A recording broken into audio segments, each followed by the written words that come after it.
जी आप पहनाओ माला। बोलो मंत्र बोलो। ओम श्रीखंडम चंदनम दिव्यम गंडाढ़ं सुमनोहरम विलेपनम सरश्रेष्ठ चंदनम प्रतिगृह्यता अखंड मंडलाकारं व्याप्तमेन चराचरं तत्पदं दर्शितं येन तस्मै श्री गुरुवे नमः। ओम नमो ब्राह्मण देवाय गो ब्राह्मण हिताय च जगद्धिताय कृष्णाय गोविंदाय नमो नमः। सभी लोग सम्मान क्रमशः करते जाएं विधायक जी का।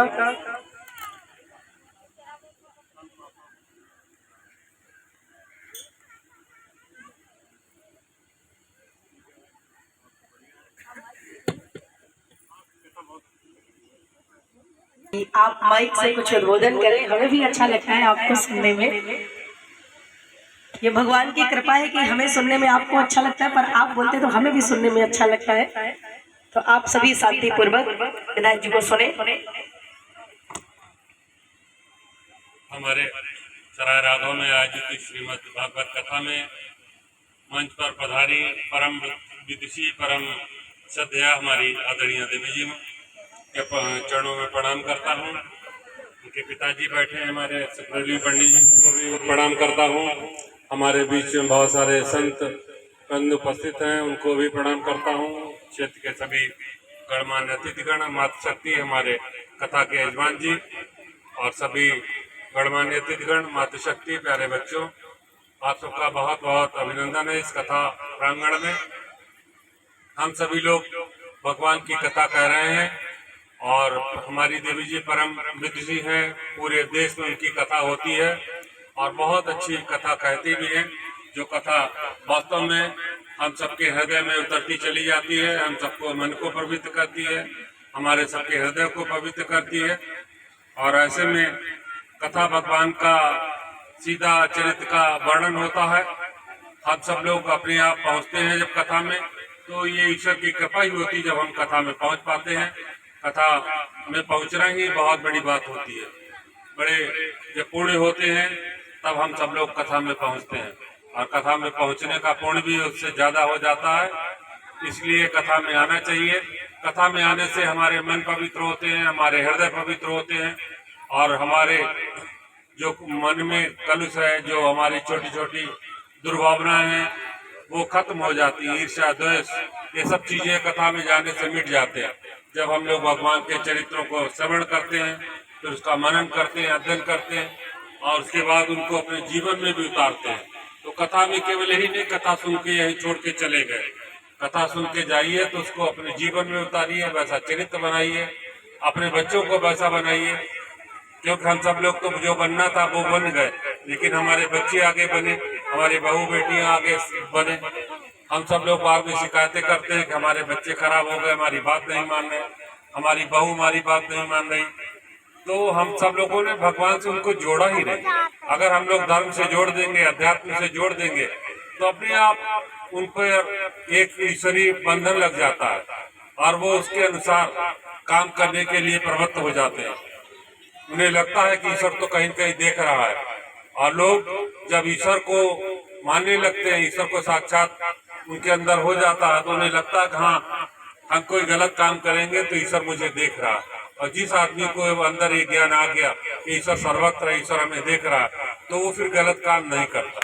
इसलिए हम सभी लोग भगवान की कथाओं में आए और अपने बच्चों को ऐसे चरित्र को ईश्वर के चरित्र से जोड़े, क्योंकि भगवान का चरित्र ही सबसे आदर्श चरित्र है। इसीलिए भगवान ने अवतार लिए धरती पर आकर के, कि हमारे इंसानों को श्रेष्ठ बुद्धि मिले, श्रेष्ठ संस्कार मिले और सही कार्य करने की हमको सबको शक्ति मिले। हमारी देवी जी वही कथा आपको सुना रही है, और उस कथा को सुनने से आप लोग केवल कल्याण नहीं होगा, उस कथा को आप सुनकर जब जाएंगे और जब ऐसा अपना आचरण बनाएंगे, तब आपका कल्याण होगा। अपने बच्चों में वो संस्कार देंगे, पूजा पाठ सिखाएंगे, उन्हें धर्म कर्म सिखाएंगे, उन्हें दान पुण्य सिखाएंगे, उन्हें परोपकार सिखाएंगे, जो मानवीय गुण होते हैं, जो दया है, धर्म है, परोपकार है, ये सब चीजें संस्कार जब आपके बच्चों में आएंगे तो स्वतः बच्चे आपकी बात मानेंगे। और जैसे भगवान राम मर्यादा पुरुषोत्तम थे, जैसे भगवान कृष्ण थे, वैसे ही आपके बच्चे बन जाएंगे। लेकिन उसके लिए आपको मेहनत करनी पड़ेगी, उन्हें धर्म से जोड़ना पड़ेगा, इन कथाओं में लाना पड़ेगा। और हमारे जो ईश्वर हमारे स्वरूप हुए, जो हमारे अवतार हुए, उनकी कथाएं हम सबके लिए प्रेरणा हो। हम सब कोई बहुत सारे महापुरुष हैं, उनका जीवन भी हमारे लिए प्रेरणा होता है। वो सब चीजें हम सीखें। आज हमको यहाँ बुलाया हमारे यजमान साहब ने, प्रधान जी राम प्रकाश जी ने, इनका भी बहुत मैं धन्यवाद देता हूँ। हमारे पंडित जी खड़े हैं, इनका भी बड़ा बड़ा आशीर्वाद है। फूफा जी हमारे हैं, सभी गांव के गणमान्य अतिथिगण जो सदा मेरे साथ रहते हैं, मुझे स्नेह मिलता है। और आप सबके कारण ही मैं विधायक बना हूँ। और जो मैं विधायक बना हूँ, मेरे प्रयास रहता है ज्यादा से ज्यादा आप सबके काम करा सकूँ, आपकी जो विकास की योजनाएं हैं वो पूरी करा सकूँ, और क्षेत्र में ज्यादा से ज्यादा सरकार से योजनाएं ला करके आप सबको समर्पित कर सकूं। इसके लिए मैं लगातार लगा भी रहता हूं। और वर्तमान समय में हमारी सरकार है, चाहे वो प्रदेश में योगी आदित्यनाथ जी हों, चाहे केंद्र में हमारे माननीय प्रधानमंत्री नरेंद्र भाई मोदी जी हों, सभी लोग जन जन के कल्याण के लिए काम कर रहे हैं। बहुत सारी योजनाएं उन्होंने बनाई है और उसका लाभ सीधे सीधे हमारी माँ बहनों को मिल रहा है, गरीबों को मिल रहा है, पिछड़ों को मिल रहा है, दलितों को मिल रहा है। उनका उत्थान सरकार की योजनाओं के माध्यम से हो रहा है। आज किसी भी घर में कोई भूखा नहीं सो सकता, ऐसी सरकार की योजनाएं हैं। हर घर में सरकार ने जो जीवन जीने की जरूरी सुविधाएं होती हैं, रोटी, कपड़ा, मकान, शिक्षा, स्वास्थ्य, वो सबको मुहैया करा दिए। आज सर हमारे मुख्यमंत्री जी ने हमारे जो तीर्थ स्थान थे, जो हमारी श्रद्धा के केंद्र थे, जो हमारी आस्था के केंद्र थे, वो भी सब बना के तैयार कर दिए। आप जाइए कोई भी धार्मिक स्थल पर, कल ही भगवान राम के मंदिर में उनका जो राम दरबार की स्थापना हुई है और पूरी दुनिया में उसका प्रसारण किया गया। भव्य राम मंदिर बना है। 500 वर्षों की अवस्था, 500 वर्षों के संघर्ष के बाद वो मंदिर बनकर के तैयार हुआ। तो सभी लोग जाकर के वहाँ दर्शन करिए। काशी विश्वनाथ हमारे भोलेनाथ का मंदिर बना। अब हमारे मथुरा कन्हैया जी की जन्मभूमि को सरकार सजा रही, संवार रही है। और भी जो हमारे श्रद्धा के केंद्र से हमारी नदियों को निर्मल किया जा रहा, हमारी गायों को गौशाला खोली गई है। जो गाय हमारे यहाँ नुकसान करती थी, अब सरकार ने उसको रोक दिया है। हमारे प्रधान जी बड़ी चिंता करते रहते हैं आप लोगों के लिए, इनके विकास की बहुत सारी योजनाएं लाते हैं। बहुत अच्छा गौशाला भी चला रहे हैं। अभी ये बता रहे हैं कि हमारे यहाँ कटान लगा है और बहुत सारी खेती हमारी खत्म हो जाएगी, गांव खतरे में है। तो मैं भरोसा देता हूं कि अगले आपके यहाँ बंधा बंधवा दिया जाएगा और 1 इंच आपकी जमीन नहीं कटेगी। ये भी भरोसा आपको देता हूं, क्योंकि राम प्रकाश बराबर दौड़ते रहते हैं।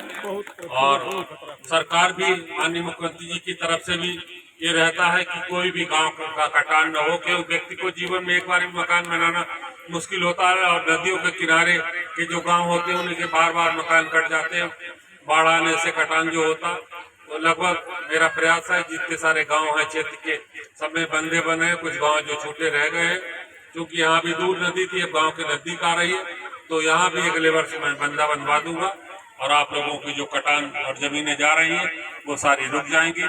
आज आपका ये जो भव्य कार्यक्रम चल रहा है, मैं पुनः आप सबको बहुत शुभकामनाएं देना हूँ। बड़ी भारी संख्या में आप सब भक्त लोग हैं, सुनने आए कथा को।